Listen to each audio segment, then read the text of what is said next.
Hello everyone, today we are going to study chapter number 13, Profit and Loss, practice set number 32, part 1, question number 1 to question number 3, that is this exercise. So there are 6 questions, 1, 2, 3, 4, 5, 6. So in part 1 we will be solving these 3 and in part 2 we will be solving 4, 5 and 6. Okay, so you all can refer page number 69 from your textbook. So let's start with the first question.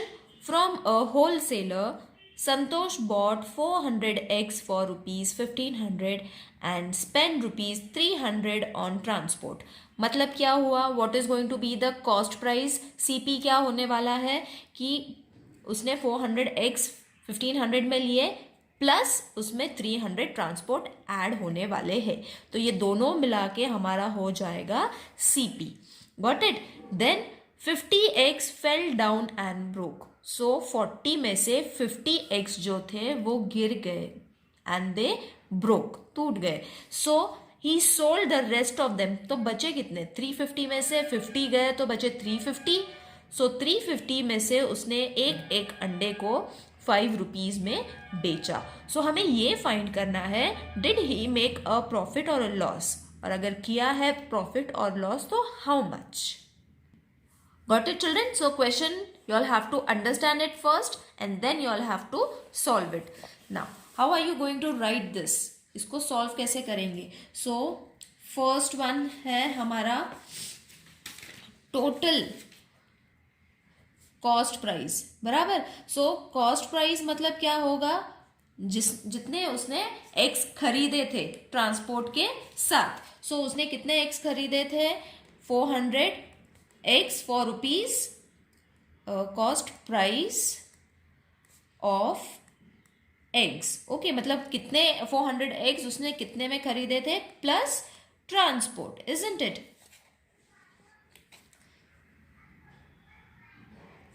तो उसने 400 x rupees 1500 में खरीदे थे plus 300 उसका transport. So total हो गए 1800. सो हमारा total CP मतलब कॉस्ट प्राइस कितना है? 1800 रुपीज. ऑल राइट, अब कॉस्ट प्राइस मिल गया, उसमें से उसके कितने अंडे बच गए थे तो वो फाइंड करना है. Therefore number of broken eggs, मतलब उसके अंडे ब्रोकन कितने हुए थे, टूट कितने गए थे. So that was suppose to be, so उसके कितने अंडे ब्रोक हो गए थे? 50 eggs. Okay, so how many are remaining? How many are remaining eggs? So 400 उसके एग्स थे, उसमें से 50 ब्रेक हो गए, एक्सक्यूज मी. सो बचते हैं कितने? 350 एग्स. ओके, तो 350 एग्स में से उसने 5 रुपीज ईच में बेचे. So selling price is equal to 350 into 5 rupees each में उसने एक एक अंडे को बेचा था. Now you all have to multiply. So multiplication you all can do it in the rough column.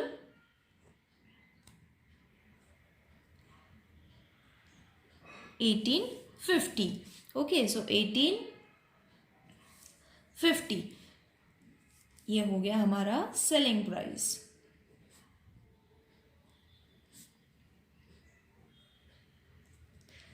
अब हमारे पास कॉस्ट प्राइस है, सेलिंग प्राइस है. दोनों को कंपेयर करने पे क्या पता चलता है कि सेलिंग प्राइस ज़्यादा था. तो जब सेलिंग प्राइस ज़्यादा होता है तो वो हो जाता है प्रॉफिट. सो प्रॉफिट का formula SP minus CP. SP is 1850, CP is 1800. Subtract करो, answer is going to be 50. So profit is supposed to be 50. Therefore, Santosh made a profit of rupees 50. Got it? Let's move on to the next question. Abraham bought goods worth rupees 50,000 and spent 7,000 on transport and octroi. मतलब CP इतना था plus transport. Okay, सो जो चीज़ें उसने लाई थी वो 50,000 की हो गई थी, प्लस 700 उसने ट्रांसपोर्ट एंड ऑक्ट्रॉय पे किया. सो ये दोनों मिला के हमारा हो जाएगा CP. If he sold the goods for rupees, तो हमें सेलिंग प्राइस भी दिया हुआ है, that is 6,500. Did he made a profit और a loss and by how much? So अब इसको कैसे सॉल्व करेंगे? This is also in the same way जैसे हमने फर्स्ट वाला सॉल्व किया था. दैट इज फर्स्ट हम लोग फाइंड करेंगे टोटल कॉस्ट प्राइस, बिकॉज उसने ट्रांसपोर्ट एंड ऑक्ट्रॉय में भी पे किया था. Therefore cost of goods plus transport बराबर. सो कॉस्ट प्राइस कितना था? 50,000. ट्रांसपोर्ट था 7,000. सो टोटल हो जाएगा 57,000 रुपीज कॉस्ट प्राइस. ऑलराइट, अब सेलिंग प्राइस फाइंड करते हैं, which is already given. Rupees 65. So selling price already been given, cost price हमने फाइंड कर लिया. Now selling price is more, therefore it is a profit. So profit का formula, so SP is 65,000 minus 57,000. दोनों को subtract करने पे answer आएगा 8,000. So therefore Abraham made a profit of rupees 8,000. Got it? It is very easy, children. Now let's move on to the third sum. Ajit Kaur bought a 50 kg sack of sugar for rupees 1750. But a sugar price fell.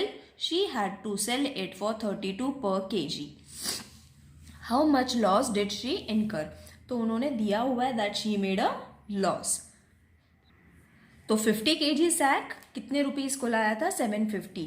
फिर उसके बाद 50 kg sugar उसने 32 rupees per kg, मतलब 1 kg 32 rupees के लिए बेचा. Okay, तो 50 kg इसका कितना होगा? We have to find out.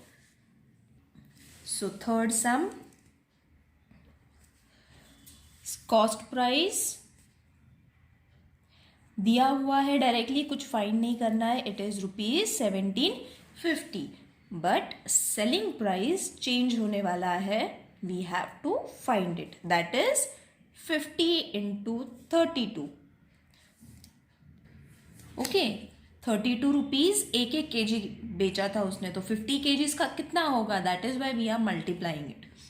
So 5 into 32 is going to be 1600. Obviously cost price is more, selling price is less, तो लॉस होता है. तो लॉस का फॉर्मूला ऐड कर लीजिए. सो ये हो जाएगा 1750 minus 1600. Answer is 150. Therefore, Ajit Kaur made a loss of rupees 150.